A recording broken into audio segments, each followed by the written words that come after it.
The Marketing AI Institute released their State of Marketing AI report recently. And they estimate that within the next year or two, 80% of what knowledge workers do today will be AI assisted. And this includes marketing.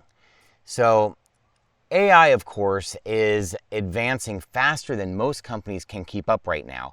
And marketers are embracing it. In fact, the report indicates that 99% of marketers are using AI to some degree. So that's pretty much everybody. But most companies still do not have generative AI policies or roadmaps.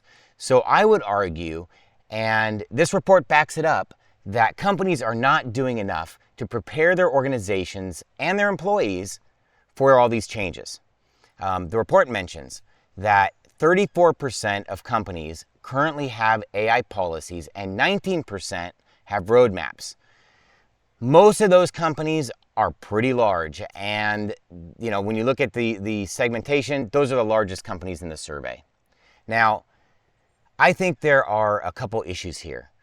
As I mentioned, employees, most notably marketing, are using generative AI tools. These tools are learning based on the inputs we give them. So understanding the tools used in your organization, how they're being used, and the security of the data around those uses is important to your organization. I believe it won't be long until traditional search is gone and replaced by AI. Google and Bing already placed their AI-generated responses before the search listings. So you certainly do not want proprietary information leaked into these tools. Going back to the report, the overall AI marketing trend is that use of AI is becoming standard practice in marketing. But there are still some barriers to its use. The Marketing AI Institute report points to a lack of training as one of the primary common barriers. In fact, 67% of respondents said a lack of training was the top barrier to AI adoption in marketing. But the problem with AI adoption is that there are so many different use cases. I think many marketers are still learning what to use it for and how to use it.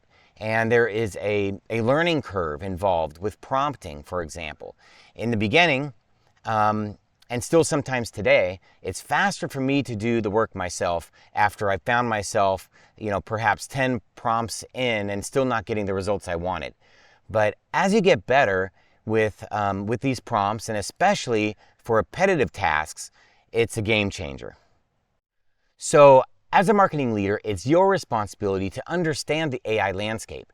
There's a lot of training out there, but your employees may not know where to start.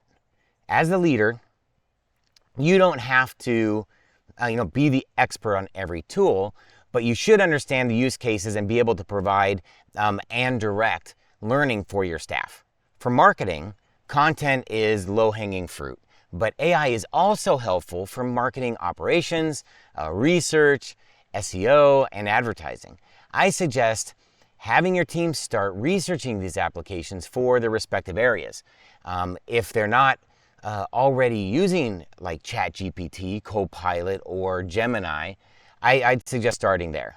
Once they're comfortable with that, you can then look into more specialized tools. It really just comes down to taking the time to dive in. But what is interesting in the report is that 99% of marketers or marketing respondents said they're using AI, and 51% are either piloting or scaling AI. So virtually everyone is using it in some way, and about half are institutionalizing AI into their department processes and technology stacks. But the issue, as I spoke to earlier, is that teams are moving forward with AI, but companies have not caught up with the organizational support, including policies and training.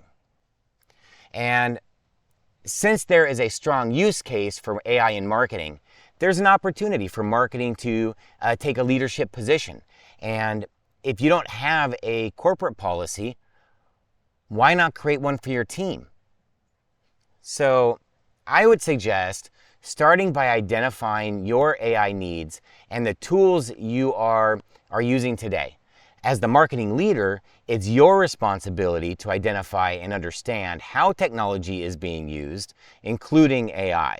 So document these uses and also the benefits of using them.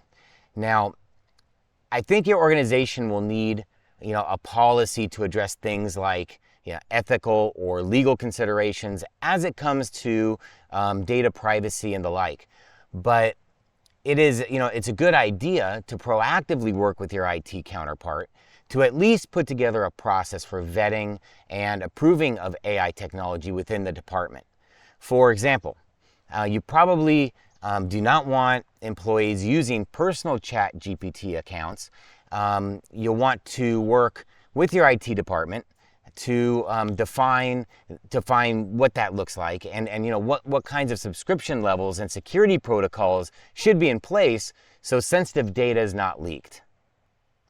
The other thing to consider is the responsible use of AI.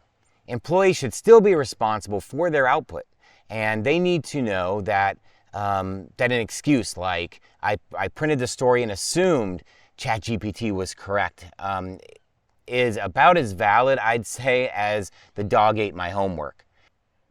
Now, if you stayed with me to the end, I'm posting a link to the Marketing AI Institute 2024 State of Marketing AI report in the description or the comments. So make sure to check those out below.